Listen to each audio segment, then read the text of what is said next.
Hello friends, आज आपलों कारण eight good news आसे।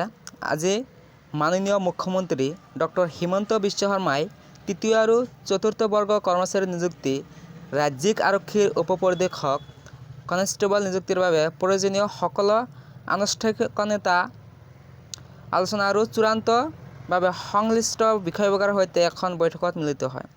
বৈঠকত পৰীক্ষা পৰীক্ষাত স্বচ্ছতা বজাই ৰখাকে ধৰি নিযুক্তিৰ সন্দৰ্ভত সকলো বিষয় পুংখানুপুংখভাৱে আলোচনা কৰা হয়। অহা বছৰৰ আৰম্ভণিতেই গোটেই প্ৰক্ৰিয়াটো শেষ কৰাটো নিশ্চিত কৰিবলৈ ছেপ্টেম্বৰৰ পৰা নিযুক্তি পৰীক্ষা আৰম্ভ হ'ব। অহা বছৰৰ আৰম্ভণিতে স্বচ্ছতাৰ সৰ্বোচ্চ মান বজাই ৰাখি চৰকাৰী চাকৰিত ৰাজ্যৰ দক্ষ যুৱক যুৱতীসকলক মকৰল কৰাই আমাৰ অধিকাৰ হ'ব বুলি মাননীয় মুখ্যমন্ত্ৰীয়ে ব্যক্ত কৰে।